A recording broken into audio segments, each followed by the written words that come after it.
Hello, gorgeous souls. Welcome to another jumping in, talking about how our emotions and our thoughts actually really impact our physical energy, our state of being. And most of us kind of like know this on some level, but you may also feel that you're not in control of your thoughts, you're not in control of your emotions, and those things just come up and you just feel the way that you feel. And I certainly felt like that. I believe that my emotions just happen to me. I can't change the way I feel for years and years and years. And it really does take such a huge toll on the physical body and on our physical well-being. We all know that stress can have us, feeling unwell. It can give us headaches. It can impact our stomach or have our stomach feeling like it's in knots.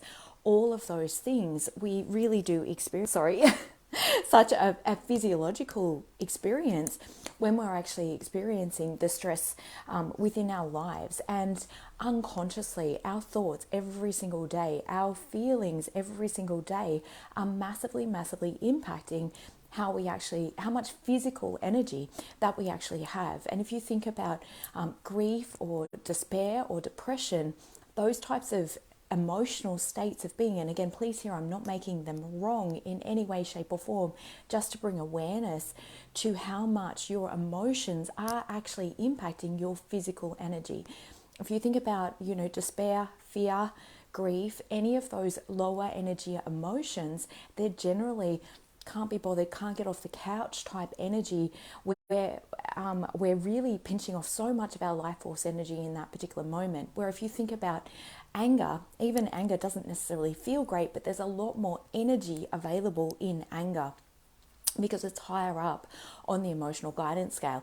And so anger, generally, we're in movement, we want to take action, or we feel angry, we want to throw something or slam a door, but we're in movement. There's a lot more energy available in the emotion of anger. And then if we move up to, say, joy or freedom or excitement or passion, there is a lot more energy available in that. And so an example of this, and I used to teach this to so many of my kinesiology clients that would come in and speak to me when they really didn't understand how their thoughts were actually impacting their physical well-being. And if you've ever gone to the gym and you felt like rubbish, you're beating up on yourself, you've had a bad morning, all of those things, you are going to find it so much harder to lift weights, or you're not going to hit your PBs, as opposed to another day when perhaps you're feeling great within yourself, something wonderful has happened, or you're just feeling great in your relationship or another area of your life. And so you go into the gym, you're feeling great, and you notice on those particular days you hit all your PBs, you're doing great workouts, you're hitting higher levels, all of those different things. Our mindset, and which is our thoughts and our emotions, impact our physical energy so much.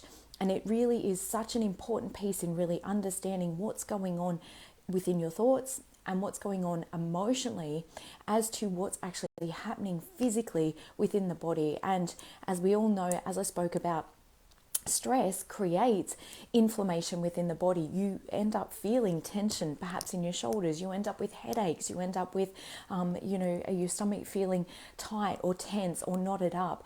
All of those things are a biological response to the thoughts you're having and to the emotions that you're actually feeling.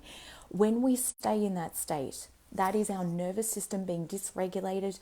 We're in the fight flight response, or perhaps in the freeze response. Hey Diane, great to have you on, darling. With all of those things happening, now the body is in even more of a biological response and is generally in a state of inflammation. Now, chronic stress causes chronic inflammation within the body. This is when we start experiencing brain fog, we start feeling more exhausted, more fatigued, insomnia starts to take place, you're feeling exhausted during the day, but you're feeling wired and tired of a night time. All of these things are aspects that really start to ramp up, and it can become a downward spiral because the more energy that we don't have, meaning the worse we feel physically, the harder it is to feel good emotionally and mentally, which then just makes us feel worse physically from everything I've just explained, right? So this becomes a downward spiral, and this is why burnout is such an important aspect to get really a high level of support around, because healing the body just with your thoughts, so going to a counselor or psychologist, yes, while that can be helpful, if you're not taking care of the physical side of things, you still might be waking up feeling exhausted, you still might have insomnia, all of those things taking place. And it's so much harder to feel good or to think about positive things when your physical energy is diminished. It's just like an injured deer in the woods is not laying there all chill and relaxed. It is hyper vigilant, going, oh my God, what's that? What's that?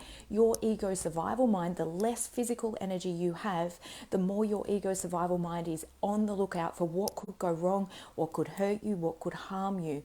So it's really important to understand this, because the fear becomes even greater the less energy that we have, and we become disconnected from our heart energy, which really impacts being able to tune in, listen to our own internal guidance, follow our intuition, all of those things, which is so important as a woman. And going through our monthly cycles with those hormonal phases absolutely can impact our physical energy as well. But they're all interlinked, and really understanding this, working with this at a deep level to really overcome and support yourself on those 4 levels, which is the physical, the mental, the emotional, and the spiritual, is the key to really setting you free and to getting your energy back. And it's exactly what I share within my 28-day healing burnout course. It's the basic foundations. My 12-week course is a lot higher level of support and guidance and working with me one-on-one. However, my 28-day course is the basic foundations to really understand these key pieces and to get your energy back, to start to increase your energy through being aware of what are the thoughts that you're focusing on every single day, what are you telling yourself, and how to actually release yourself from those thoughts of feeling I'm not enough, I can't stop, I've got to keep going, I'm responsible for everything, it's all my fault, or other people, I can't let other people down. Like, there is so many patterns of thoughts that actually is what actually creates the pattern of burnout or the cycle of burnout as well. And really being able to free yourself from that is absolute key. So if you would love to find out more, please send me a DM. I can send you a link with all of the information in there and what we cover and how it can really support you to really serve yourself and to really get the tools that is not only going to help you but is going to help your family as well, because I really encourage everyone to really share this with their children, because this is so critical, not only for health and well-being, but ultimately for happiness and for feeling great about yourself. And how we feel about ourselves is reflected in every other area of our life, whether it be relationships, whether it be finances, whether it be through work situations, or what we allow ourselves to receive through the gift of life. So really understanding this is absolutely key as well. So have an amazing rest of your day. I truly hope that this has been helpful. If you would love further information, please send me a DM and we can definitely chat about where you're currently at, what you're experiencing, or if you'd love just to jump into the 28-day course as well. It's at a ridiculously low price point. I've made it absolutely affordable because I truly believe women having these tools is so essential, certainly to heal ourselves and for generational healing as well to occur, which means we get to pass those things on to our kids so that they're getting these tools, they're getting those skills that I truly believe are life skills, and we all need these as part of the human condition, that we can all fall into a feeling that we're not enough, or all of those other negative thoughts that we can have about ourselves, about others. All of those things is so critical to heal. So if you would love to find out more, please send me a DM, and like I said, we can chat a little bit more. Or if you just love the info, I can send that through. Have an amazing day, and great to have you on here as well, Donna. Have a beautiful day. Lots of love.